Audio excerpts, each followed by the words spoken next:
Colosenses, la epístola del apóstol Pablo a los Colosenses. Vamos a leer unos versículos en el capítulo 2. Mientras van buscando, les comento, no sé si Alicia tú comentaste o sobre aquello que nos entregó el... No. Hay una bolsa blanca ahí en la mesa, es ropa de niño, que el chofer de Uber que trajo a nuestro hermano Pedro y Alicia nos preguntó y entregó, porque la iba a donar en otra iglesia y le pareció de donarla acá, así que está ahí a disposición.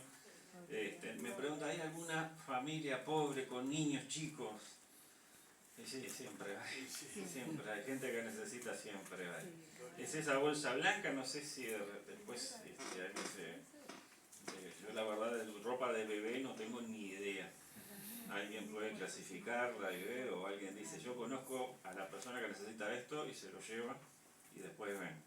¿Ah? Es esa bolsita blanca que está ahí sobre la mesa. La otra bolsita no, esa me la tengo que llevar yo porque si no me boxean. Esta otra se la tiene que llevar Alicia. Sí. No tengo almuerzo si no me llevo la otra. Bien. Entonces arrancamos la lectura en Colosenses capítulo 2. A partir del versículo 20 vamos a leer hasta el versículo 23 inclusive. Yo se lo voy a leer ahora inicialmente en la Reina Valera contemporánea, después lo vamos a leer en la Reina Valera 60. Ya todos ustedes saben que a mí me encanta entreverarlo con las traducciones de la Biblia. Sí.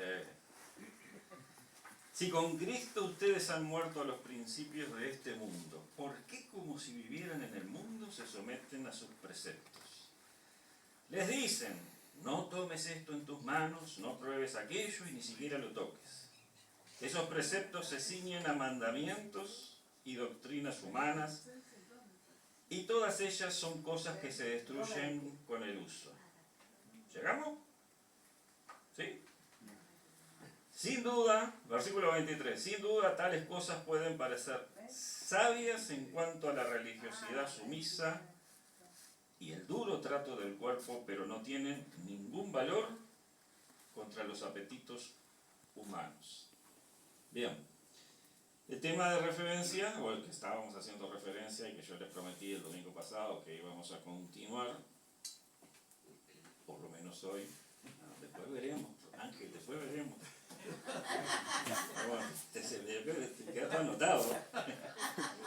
Es la carne, ¿sí? La carne, pero en ese sentido que mencionábamos, teológico, espiritual y bíblico de la carne. La idea es continuar reflexionando sobre eso. Y para empezar, dos propuestas que se oponen entre sí. Por un lado, amar la carne. Recuerda que hicimos toda una serie de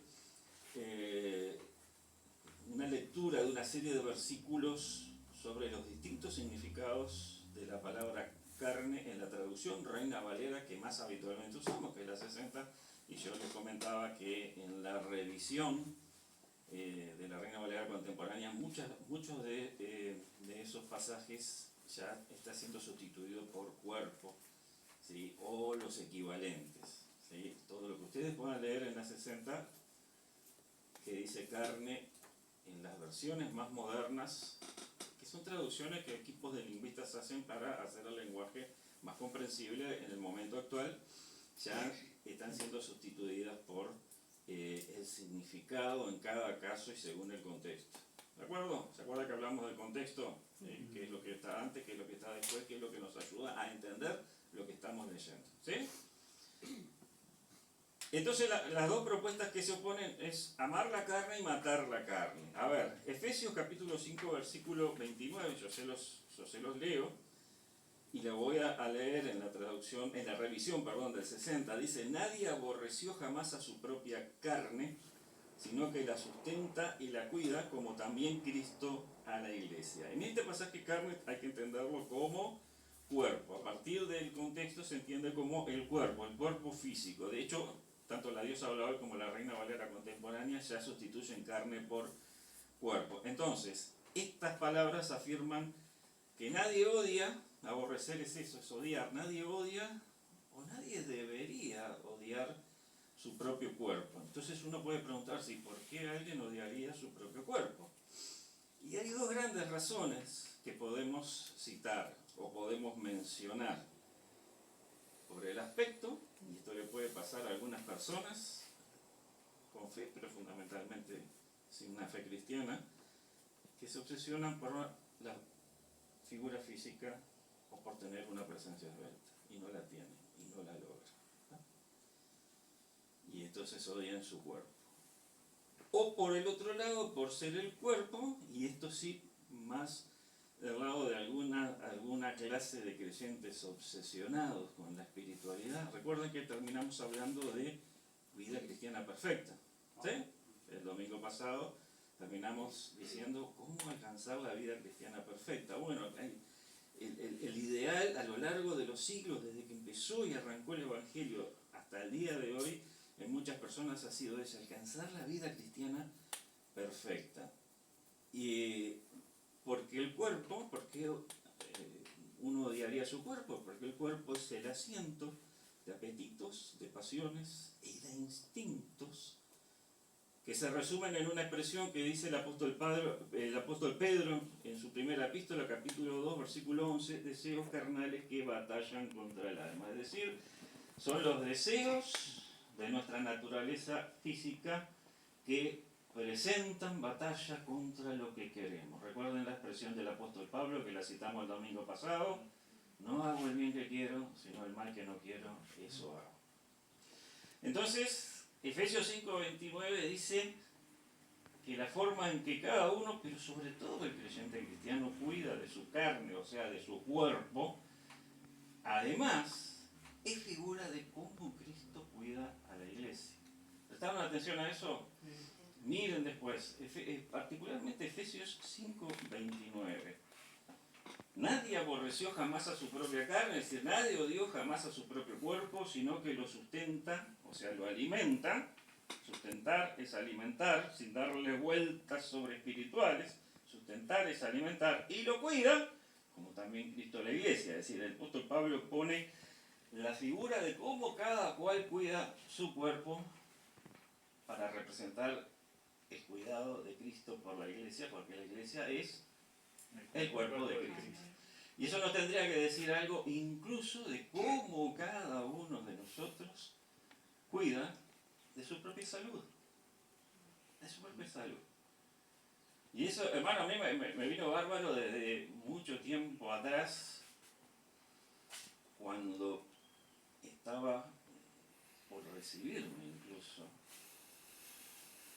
para empezar a combatir esa malsana costumbre en algunas iglesias evangélicas de hay que tener fe y no hay que ir al médico. No, hay que tener fe, hay que orar a Dios, no ir al médico es falta de fe. Tienes que cuidar la salud de tu cuerpo. Porque como yo, creyente en Jesucristo, cuido la salud de mi cuerpo, es una figura, es una representación de cómo Cristo cuida a la iglesia según lo que dice en la palabra de Dios. ¿De acuerdo?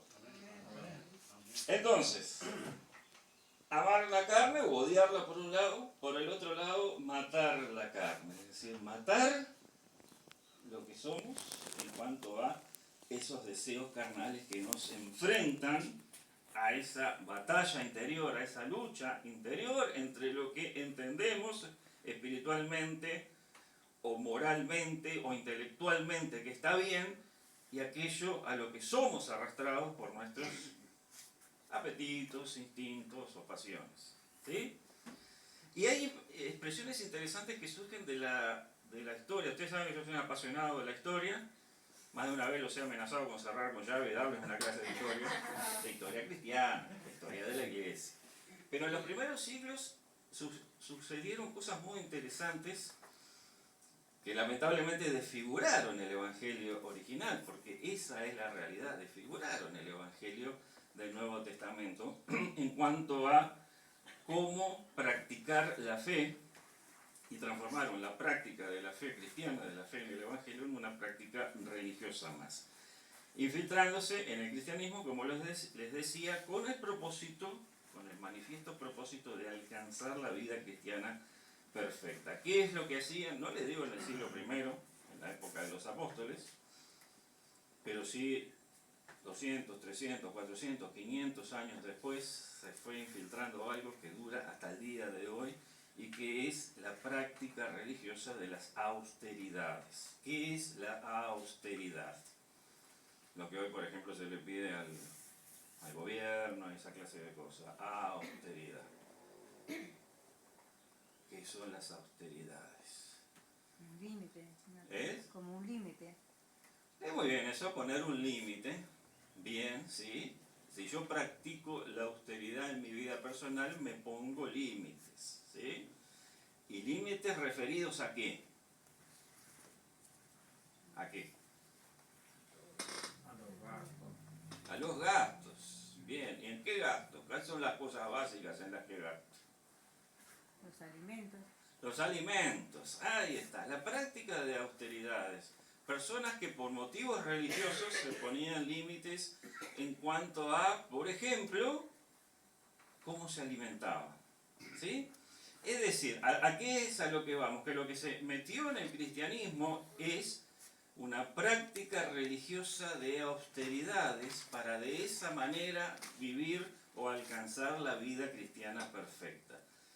Por ejemplo, recursos religiosos para luchar contra los deseos de la carne. Ayunos prolongados.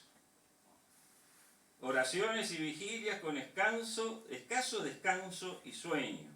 Yo me acuerdo hace muchísimos años atrás, yo era jovencito y recién había entrado en el camino del Señor, tendría unos 20 años, me encontré con un hermano, charlábamos, íbamos en el ómnibus juntos, charlábamos, y estaba en una iglesia, él me contó una iglesia pequeñita como esta, con un pastor súper espiritual, y él me lo describió de esta manera, dice, oh, no sabés, dice, ora más de lo que duerme, ayuna más de lo que come. Hermano, me lo acuerdo hasta el día de hoy, no estoy mintiendo, me lo dijo con estas palabras. Y cuando, a ver, yo les pregunto, díganme la verdad, cuando a uno le dicen eso, ¿uno qué piensa de entrada? ¡Ah, qué espiritual ese hombre! No somos nada. Nosotros estamos en el horno, Pedro. Sí, nos tapó el agua. ¡Qué espiritual! Pero yo pregunto de verdad, mirando lo que dice la palabra del Señor, y ahora vamos a volver, como les dije, al pasaje con el cual abrimos esta reflexión. ¿De verdad es ser espiritual eso? No. A ver, les voy a dar una cita de un historiador. Nunca se van a salvar de citas de historiadores cuando yo estoy acá parado. Hablando de aquellos ermitaños, los ascetas, es decir, aquellos que vivían en tanta austeridad.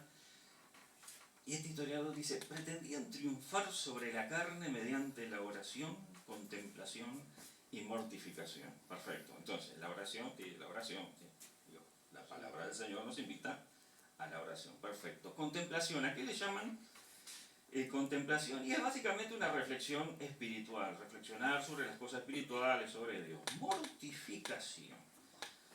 Mortificación, definición, acción y efecto de causar molestia, dolor, aflicción o la represión de pasiones y apetitos. Entonces, a lo que me refiero en este capítulo de matar la carne es a aquellas personas que por motivos religiosos a lo largo de la historia cristiana se mortificaban a sí mismos a través de estos recursos religiosos.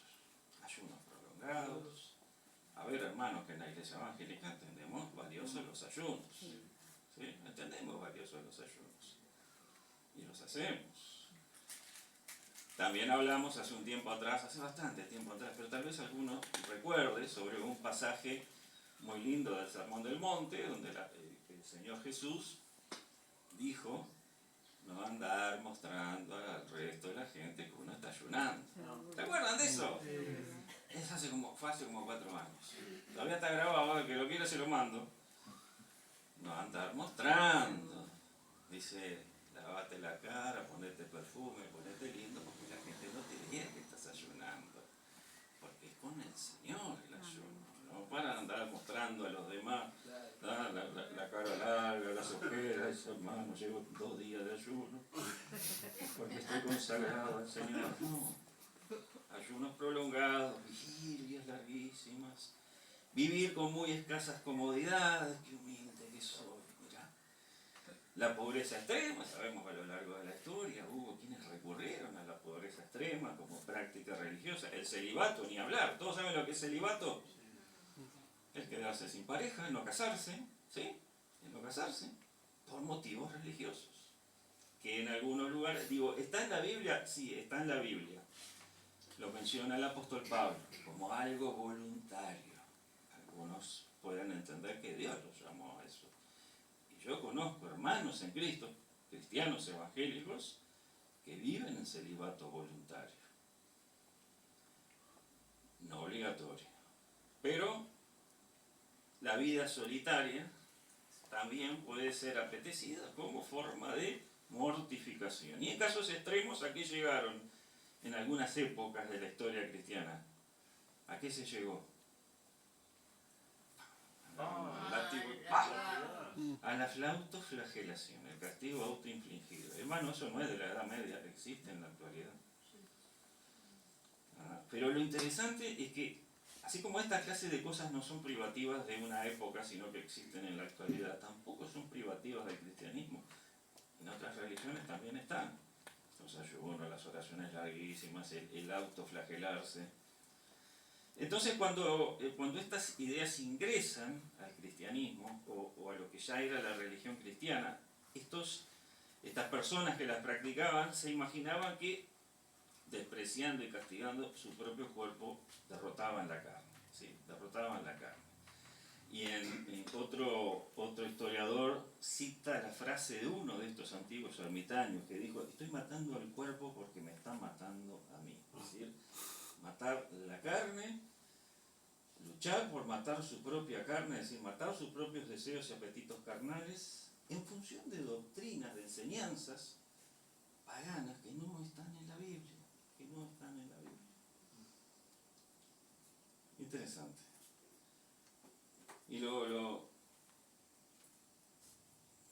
triste es que estas prácticas, repito, siguen hasta el día de hoy, ¿no? Entonces, ¿qué valor tienen los métodos religiosos para vencer la carne y alcanzar la vida cristiana perfecta? ¿Tienen algún valor? Podemos justipreciar los métodos religiosos, ayunos prolongados, oraciones y vigilias prolongadas, privaciones, autoprivarse. Podemos darle algún valor. Y bueno, vamos a mirar de vuelta a la Biblia, sobre todo, obviamente, el Nuevo Testamento, como preliminar. Vamos a recordar un pasaje de Juan capítulo 6, donde en el versículo 28 los judíos preguntan a Jesús: ¿qué debemos hacer para poner en práctica las obras de Dios? Y en el siguiente versículo, el 29, Jesús responde: esta es la obra de Dios, que crean en el que Él ha enviado. Y para mí es muy significativo este pasaje, hermanos, porque si nosotros como cristianos, como creyentes, y con todo el entorno cultural religioso que viene arrastrando el cristianismo, por tener 2000 años a sus espaldas, entendemos que tenemos que hacer esto, que tenemos que hacer lo otro, que tenemos que hacer lo otro. Vamos a la fuente original, que es el Evangelio. Vemos a Jesús diciendo: la obra que ustedes tienen que hacer es creer en el que fue enviado por Dios. Interesante, ¿no? Obviamente él estaba hablando de sí mismo. Eso lo tienen todos claro. Él estaba hablando de sí mismo. Le está diciendo: la obra que Dios les pide es creer en mí. Eso dijo Jesús. ¿Sí? Pasaje muy conocido, Efesios 2, capítulo 2, versículos 8 y 9. Por gracia son salvos por medio de la fe, y esto no de ustedes, pues es don de Dios. No por obras, para que nadie se gloríe. Y como habitualmente interpretamos las obras también en función de la cultura religiosa, como las obras de caridad, las obras de bien, pero también aplica interpretar esas obras que no son las que dan la salvación, estas prácticas religiosas, estos recursos religiosos con los cuales supuestamente alcanzaríamos la vida cristiana perfecta. Nada de eso nos puede hacer aceptos ante Dios para recibir la salvación. ¿Qué es lo que nos hace aceptos ante Dios? ¿Qué es lo que nos permite recibir la salvación, poner nuestra fe en Jesucristo. Amén. Siempre regresamos a lo mismo. Y lo interesante de esto, hermanos, lo emocionante de esto, es que en el día a día tenemos sí que entrar en esa reflexión, en esa meditación, a la luz siempre, como nos ilumina la Santa Biblia, para regresar siempre al punto de partida. Somos salvos por la fe en Jesús. Amén. Solo por la fe en Jesús. Entonces vamos al pasaje más revelador sobre prácticas de austeridad por motivos religiosos. Es que leímos al principio, Colosenses 2, 20 al 23. Ahora se lo voy a leer en la revisión 1960.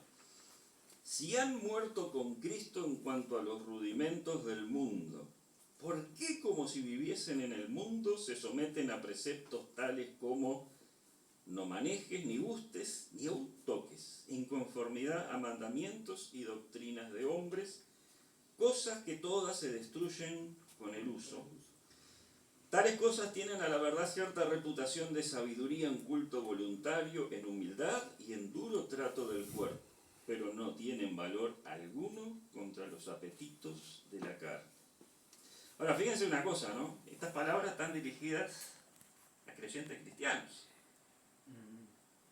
Se dice que habían muerto la vieja vida sin Cristo y vivían una nueva vida con Cristo.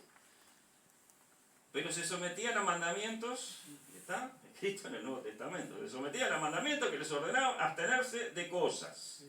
¿Sí? Y según el versículo 23, estos mandamientos eran bien vistos. Tal vez por la gente en general, aunque no fuera cristiana, tal vez por los propios creyentes cristianos. Pero eran bien vistos como prácticas religiosas o prácticas de culto adecuadas.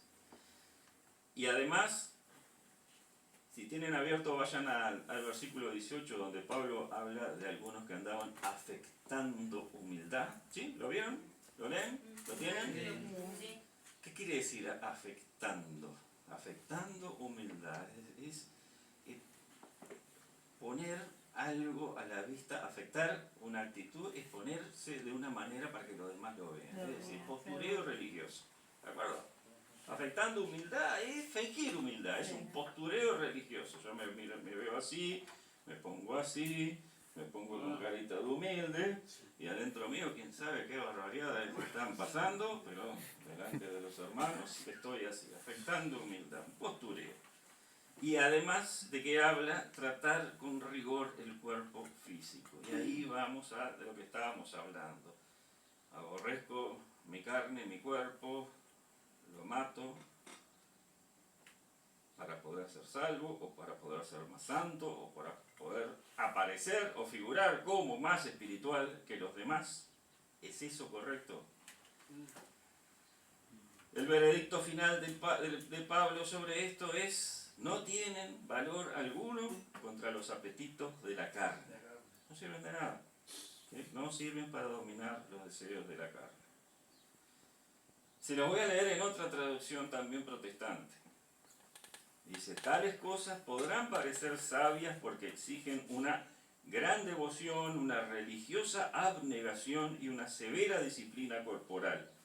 Pero a una persona no le ofrecen ninguna ayuda para vencer sus malos deseos. Ninguna ayuda. Esta es la nueva traducción viviente.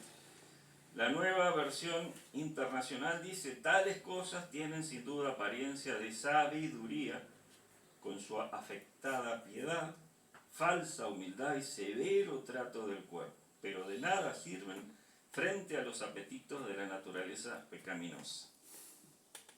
O sea que, si queremos vencer los instintos con los que nacimos, que los trajimos en los genes, pero resulta que somos personas civilizadas y no podemos darle rienda suelta a cualquier instinto que tengamos, a cualquier apetito, a cualquier cosa, porque algunos violan la ley de Dios, no todos, pero algunos violan la ley de Dios. ¿Y qué dijimos hace poco tiempo atrás cuando hablábamos de la maldición? La violación de la ley de Dios atrae maldición. Está en la Biblia. Entonces, les dije hace un rato que la práctica de estas austeridades, de ponerse límites, de tratar con dureza el propio cuerpo por motivos religiosos, sigue en práctica en las iglesias católicas. Y yo quiero volver a leerles el versículo 23.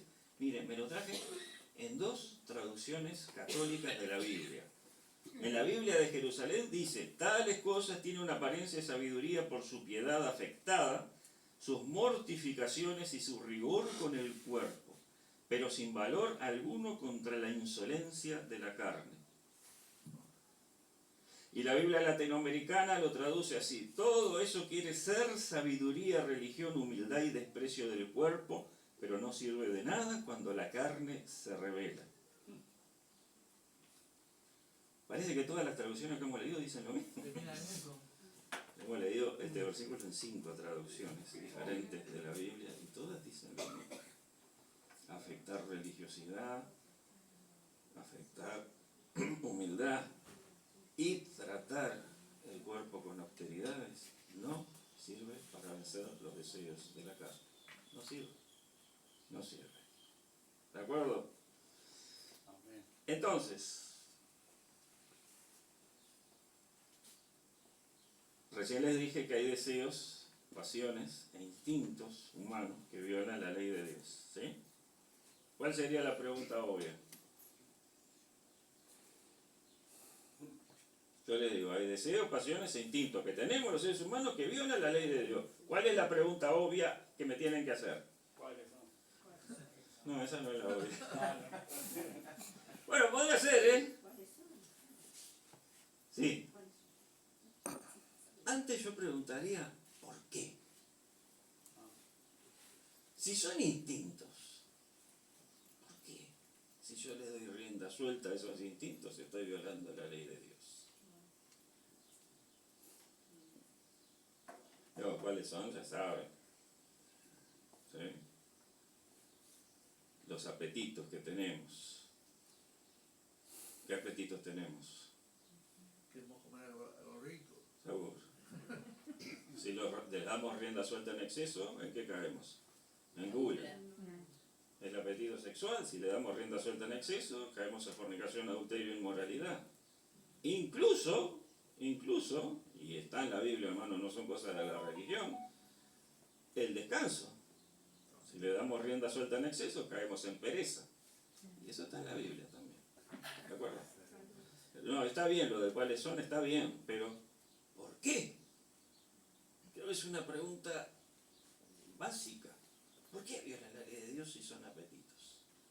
Entonces hay que tener en cuenta tres cosas.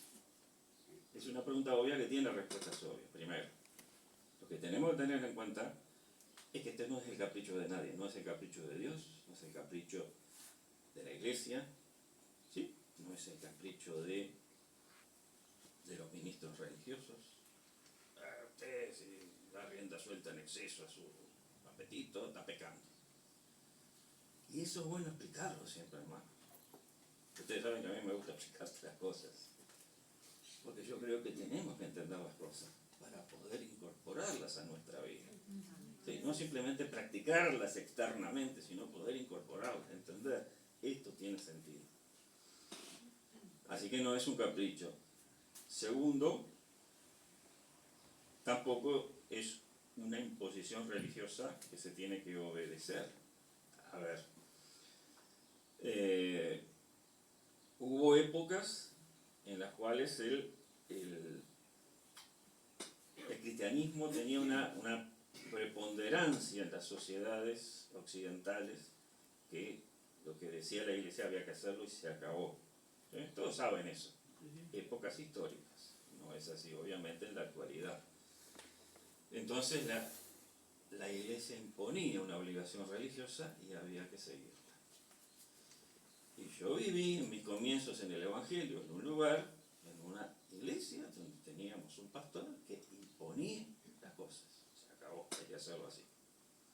Y eso nunca me gustó. Repito, siempre me gustó que me explicaran las cosas, por eso hoy en día sí me gusta siempre poder explicar las cosas. No es una imposición. ¿Qué es lo que hay en el corazón del Evangelio de Jesús? ¿Cómo Jesús llamaba a las personas? Los invitaba a seguirlos. Una invitación. una invitación. Todos llegamos por primera vez a una iglesia evangélica, a la casa de Dios, porque alguien nos invitó. ¿De acuerdo? Alguien nos invitó. ¿Sí? Jesús decía, vengan en pos de mí. Vengan.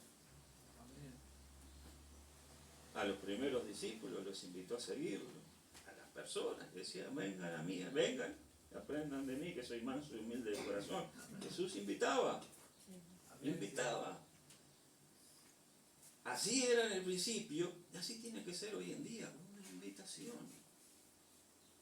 ¿Sí? Yo le quiero hacer una pregunta, ¿cuántos están acá obligados? ¿Quién vino hoy obligado? Obligado por alguien. Sin miedo, levante la mano. El que levante la mano ya le doy licencia para que se vaya de inmediato. Levante la mano, alguno que vino obligado. ¿Verdad que sí? Porque aparte pasa, en la iglesia pasa, hermanos, a ver, te invitan y vos no querés.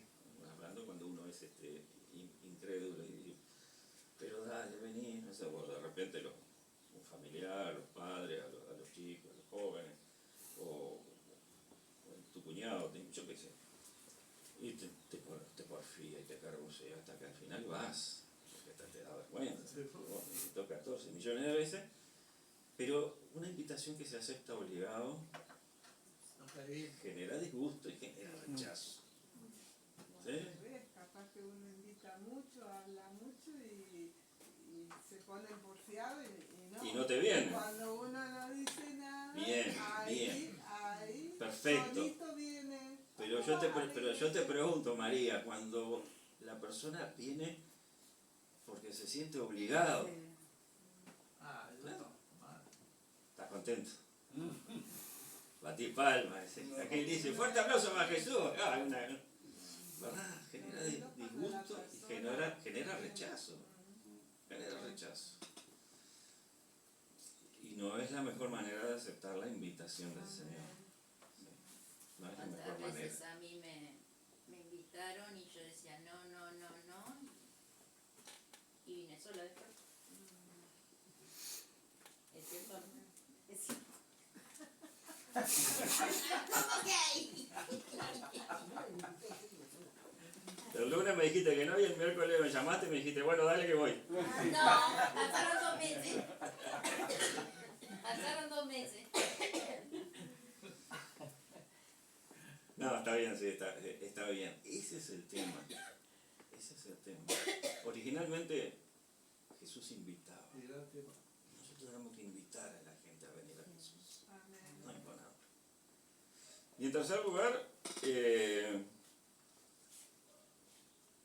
volviendo, ¿verdad?, al tema de los deseos de la carne, y tampoco se trata de convencionalismos sociales. A ver, hoy en día la cultura ha evolucionado tanto que quien desea satisfacer sus deseos ya no se preocupa de si está mal visto o está mal mirado, ¿no? Todo eso ha cambiado. Y también cabe pensar si en otras épocas la hipocresía del que se mostraba decente en público para satisfacer bajos instintos en privado era mejor. Seguramente que eso sea peor. Yo lo considero peor. Aquella era de la mojigatería y la falsedad que algunos conocimos, los que nacimos en el siglo XX, lo conocimos, le ha seguido una era de vulgaridad y cinismo, la desvergüenza que vivimos hoy en día. Pero tampoco podemos atarnos a convencionalismos sociales, no lo hago porque eso ya casi ha quedado perimido. Podríamos también poner en consideración que poner nuestra mira solo en satisfacer apetitos corporales no debería ser el todo del ser humano. ¿Me entienden lo que digo? Uno no puede enfocar la vida solo en eso. Deberíamos poner la mira en cosas más elevadas, intelectuales, morales, incluso espirituales. Pero la realidad es que para muchos satisfacer los apetitos es el todo de sus vidas. Eso lo vemos cada vez más en nuestra sociedad, en nuestra cultura, cada vez más. Uno de los pasajes bíblicos que confronta más enérgicamente el resultado de la expresión de la naturaleza carnal y pecaminosa del ser humano contra lo que puede producir la nueva vida en Cristo, en aquel que está lleno del Espíritu de Jesús, es Gálatas capítulo 5. ¿Sí? Las obras de la carne y el fruto del Espíritu. Capítulo 5 de Gálatas, versículos 19 al 21 dicen, y agárrense del banco porque esta lista es tremenda, manifiestas son las obras de la carne, que son adulterio, fornicación, inmundicia, lascivia, idolatría, hechicerías, enemistades, pleitos, celos, iras, contiendas, disensiones, herejías, envidias, homicidios, borracheras, orgías y cosas semejantes a estas.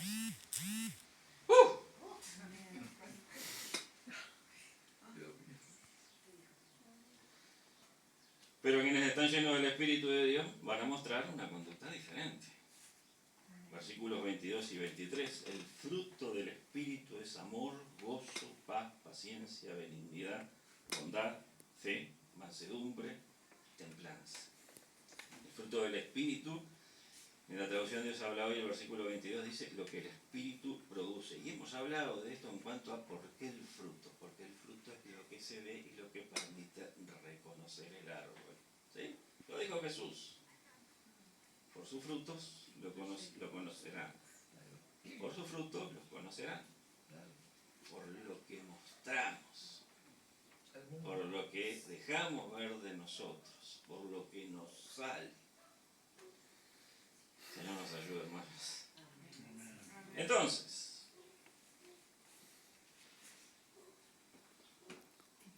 terminando. ¿Cómo vamos? Vamos bien. Terminando.